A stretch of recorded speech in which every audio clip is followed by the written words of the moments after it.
le 20 janvier 2012, c'est un des moments les plus difficiles pour toi que tu vas vivre à l'armée. Tu as un ami, l'adjudant-chef Wilm, oui. Qui est tué là-bas. Est-ce que tu peux expliquer ce qui se passe? Donc en fait, ce qui se passe, c'est que il y en a certains, on se retrouve. On est plusieurs. Certains, comme j'ai dit, c'est les mêmes noms qui ressortent. Et tu as certaines spécialités qui sont particulières. Et donc, tu es limité. Et donc, tu te retrouves.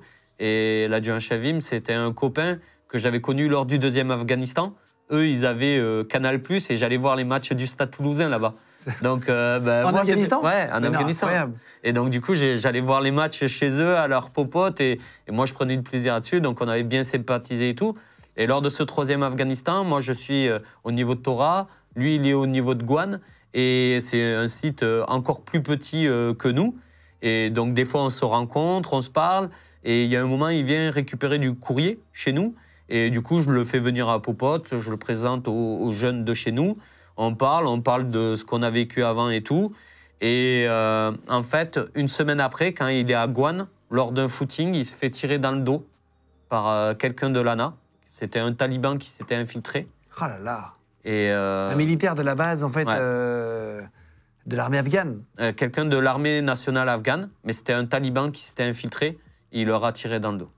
Putain. Et donc, il est mort comme ça. Pendant le temps de repos, quoi. Ouais, c'était leur temps de repos. Ils faisaient un footing dans leur base.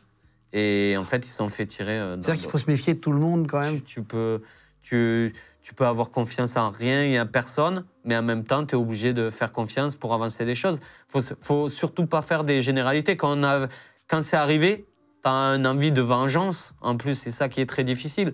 Tu te dis, ah, ils abusent.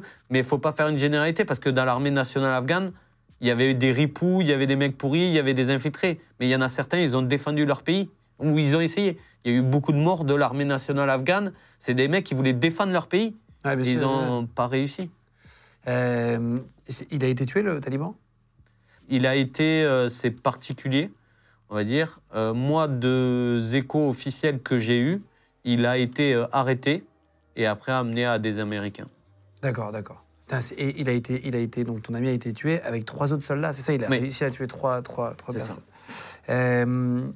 Et d'où, pour revenir là-dessus, que j'ai voulu aller à ce 3e Afghanistan, comme Strong, quand je l'ai perdu, est-ce que j'aurais pu? Ben là, j'y étais.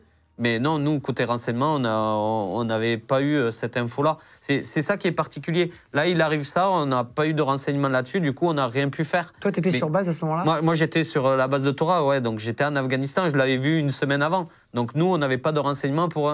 Et c'est pareil, c'est ça qui est un peu hallucinant, c'est que en France, on va se dire, certains vont dire, ben, on est bien. Et on m'a demandé, quand on a quitté l'Afghanistan, ben, du coup, tu y allais pour rien.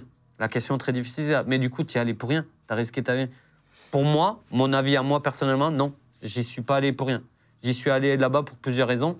Donc déjà, il y avait des choses qui se faisaient. Il y avait des femmes qui étaient accrochées à un poteau de foot sur le stade de Kaboul et qui se faisaient tuer, avec du monde qui applaudit dans les tribunes. Ça, je trouve pas ça normal. Donc ça a été arrêté. Il y avait des camps d'entraînement. Ces camps d'entraînement, ils ont été démantelés. Il y a des chefs qui ont été... qu'on s'est occupé d'eux pour éviter qu'il y ait des opérations. Et surtout, on sait ce qui se passe, mais on ne sait pas ce qui est évité. Il y a beaucoup de choses. C'était plus facile pour eux de nous tirer sur nous, là-bas en Afghanistan, qu'en France. Il y a beaucoup de choses qui ont été déjouées en France. Quand en France, il y a un attentat, on le sait quand il arrive. Mais tous les attentats qui ont été déjoués, on ne le sait pas. On le sait pas. Il y en a plein qui... Tout n'est pas noir et blanc. On n'est pas chez les bisounours. Et certains, par envie, par motivation... financière, religion ou quoi que ce soit, ils veulent faire du mal à la France ou à certains peuples et certaines choses à l'arrache. Et nous, on va réussir à éviter certaines. Mais personne ne le saura.